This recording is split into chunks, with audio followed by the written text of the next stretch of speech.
안녕하세요. 저는 32살 미혼의 여성입니다. 저는 일남 일녀 중 장녀로 태어나 어릴 때부터 늘 버텨야 하는 사람으로 컸죠. 아빠는 술을 마시면 폭력을 썼어요. 주로 엄마를 때렸고 술을 마시지 않아도 엄마를 무시하고 욕했어요. 아빠 입에서 엄마 이름이 제대로 나온 적은 거의 없었어요. 야, 이년, 쓸모없는 년. 엄마 얼굴엔 멍이 가실 날이 없었어요. 멍이 사라지기 전에 다시 생겼거든요. 저는 초등학생이었는데도 멍 색깔만 보고 언제 맞았는지 알 수 있었어요. 아빠는 집 밖에서는 전혀 다른 사람이었어요. 웃고 사람들 앞에서 우리를 다정히 챙겼죠. 그리고 늘 다른 여자들이 있었어요. 아빠는 그 여자들과 만나고 돈이 떨어지면 집에 들어왔어요. 그때마다 엄마가 숨겨둔 돈을 전부 찾아냈어요. 쌀통, 옷장, 이불 밑까지. 돈을 찾고 나면 집을 엉망으로 만들어 놓고 다시 나가버렸어요. 그 생활이 30년 동안 반복됐어요. 내가 초등학교 고학년이 됐을 때 아빠의 폭력은 엄마를 넘어 나에게로 왔어요. 엄마를 막아줬다는 이유였죠. 그날 처음으로 아빠 손이 나에게로 왔고 그 순간 알았어요. 이 집엔 안전한 사람은 아무도 없구나. 그 뒤로 나는 입을 닫았어요. 대신 아빠 눈치를 봤죠. 아빠 기분이 안 좋아 보이면 동생을 방에 숨겼어요. 그게 내가 할 수 있는 유일한 보호였어요. 아빠는 바람난 여자들을 숨기지도 않았어요. 어느 날은 여자를 집으로 데려온 적도 있었어요. 거실에 앉혀두고 엄마에게 물을 떠오라고 했죠. 엄마는 말없이 물을 떠왔어요. 여자는 엄마를 힐끗 보더니 웃었어요. 그리고 아빠는 그 여자를 안방으로 데려갔어요. 우리 집 안방으로요. 그날 나는 처음으로 이 집이 정말 끝났다는 걸 느꼈어요. 그날 밤 나는 엄마에게 말했어요. 엄마, 도망가자. 지금 나가자. 엄마는 고개를 저었어요. 참아야 돼. 아빠도 사람인데 언젠간 변해. 그 말을 듣는 순간 나는 알았어요. 엄마는 도망치지 않을 거라는 걸. 엄마는 식당에서 일하고 집에 와서는 봉투를 접었어요. 새벽까지 손을 멈추지 않았죠. 그런데 아빠는 그 돈을 전부 가져갔어요. 그리고 다시 사라졌어요. 엄마는 맞으면서도 집을 떠나지 않았어요. 여기가 내 집이라면서요. 그 집은 엄마 인생을 잡아먹고 있었는데도요. 나는 성인이 되자마자 대학을 포기했어요. 공부보다 도망이 더 급했거든요. 일을 시작했고 독립했어요. 그리고 남동생도 같이 데리고 나왔어요. 그 집에 동생을 하루라도 더 두고 싶지 않았어요. 엄마에게 같이 이사 가자고 했지만 엄마는 끝까지 거절했어요. 나는 여기서 살아야 돼. 그 말은 나에게는 이렇게 들렸어요.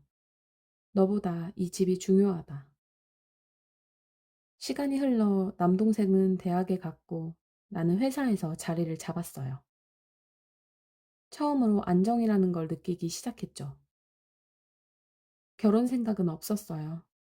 아빠 같은 사람을 보고 자랐는데 결혼은 생각조차 하기 싫었거든요.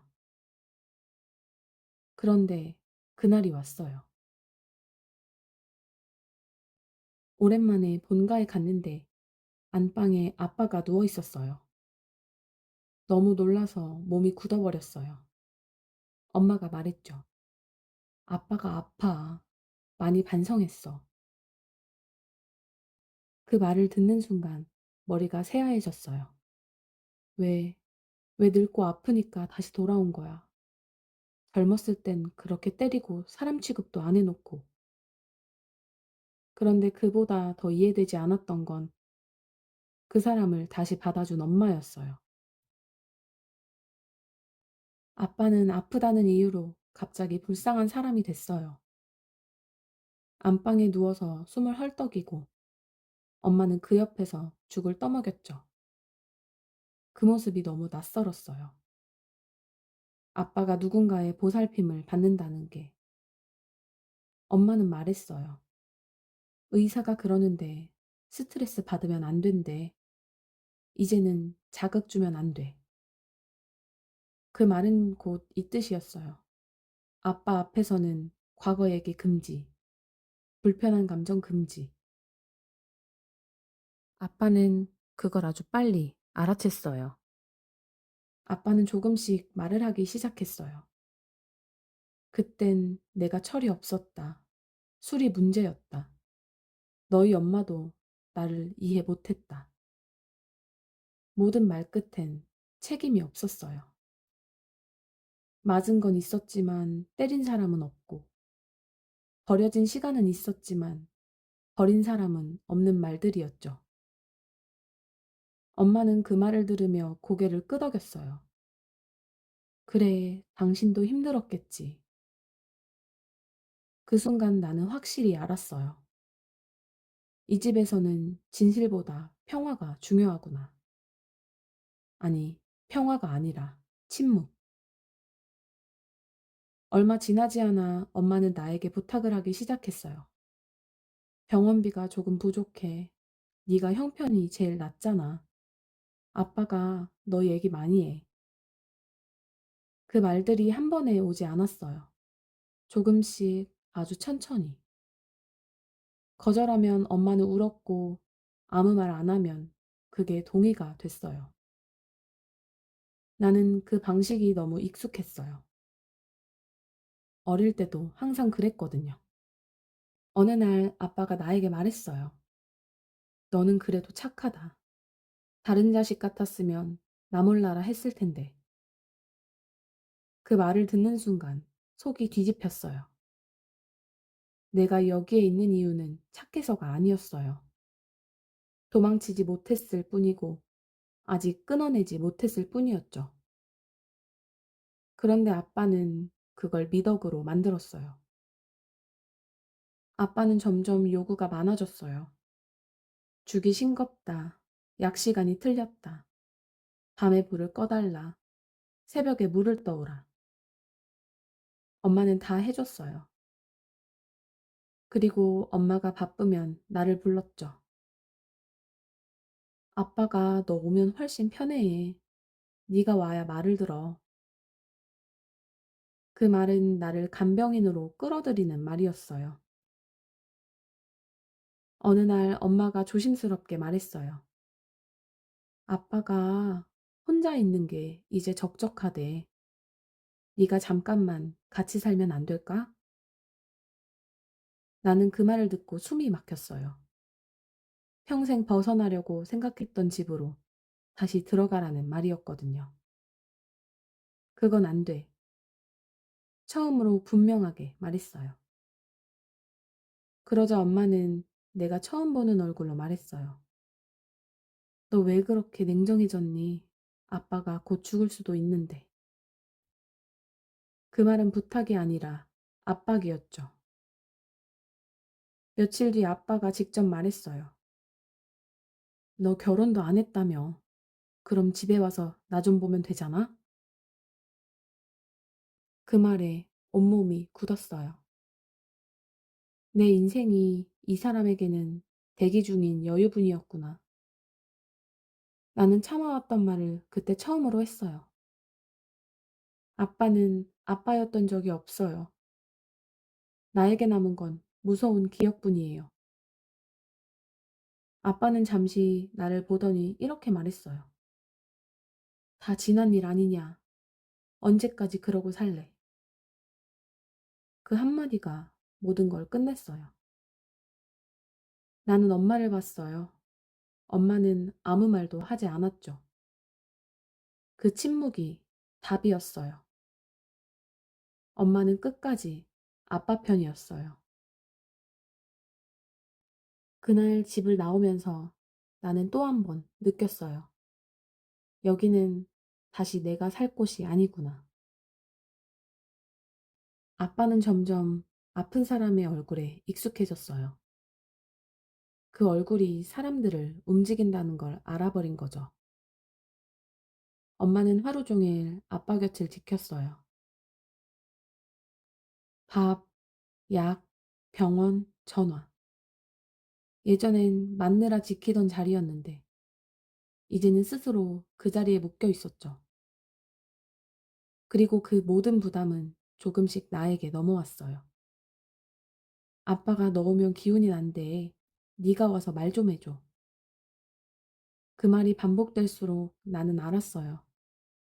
이건 부탁이 아니라 순서라는 걸요. 결정적인 날이 왔어요. 엄마가 나를 불렀어요.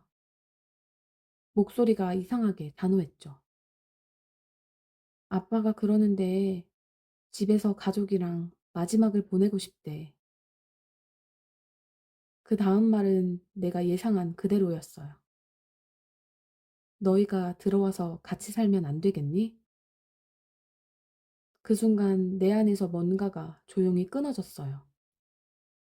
어릴 때부터 참아왔던 모든 장면들이 한꺼번에 떠올랐거든요. 엄마가 맞던 얼굴, 내가 대신 맞던 날, 여자를 안방으로 끌어들이던 그 밤. 그 모든 걸 지나 이제 와서 내 인생을 다시 내놓으라고요. 그건 안 돼. 나는 짧게 말했어요. 이번엔 흔들리지 않았죠. 엄마는 바로 울기 시작했어요. 너는 왜 이렇게 변했니? 사람들이 알면 뭐라고 하겠어? 그 말에 처음으로 나는 화가 아니라 차분함을 느꼈어요. 엄마, 사람들이 내 인생 대신 살아줘? 엄마는 아무 말도 못했어요. 며칠 뒤 아빠가 직접 전화했어요. 목소리는 약했지만 말투는 예전 그대로였어요. 너 너무한다. 내가 죽기 전에 이 정도도 안 해주냐? 그 말이 마지막 확인이었어요. 아픈 사람도 끝까지 가해자라는 걸요. 나는 조용히 말했어요. 나는 이미 당신 인생의 피해자로 충분히 살았다고. 전화는 뚝 끊겼어요. 그날 밤 엄마에게 문자가 왔어요. 네가 이렇게까지 할 줄은 몰랐다. 너도 결국 매정한 네 아빠 닮았구나. 그 문자를 보고 나는 한참을 가만히 있었어요. 그리고 깨달았어요. 엄마에게 나는 딸이 아니라 대신 버텨줄 사람이었구나. 얼마 지나지 않아 아빠가 병원에 실려갔다는 연락을 받았어요. 상태가 위독하다는 말도 들었죠. 나는 가지 않았어요. 이번엔 가지 않아도 된다는 걸 분명히 알았거든요. 그날 나는 아주 오랜만에 편하게 잠들었어요. 죄책감은 있었지만 그보다 더 큰 건 해방감이었어요. 사람들은 말해요. 그래도 부모인데 나중에 후회할 수 있다고. 하지만 나는 알아요. 후회보다 무서운 건 다시 돌아가는 것이라는 걸요. 나는 더 이상 맞으면서도 참는 딸이 아니고 침묵으로 가족을 지키는 딸도 아니에요. 나는 딸이기를 그만뒀어요. 그 대신 나 자신이 되기로 했어요. 그리고 그 선택 덕분에 비로소 내 인생이 시작됐어요.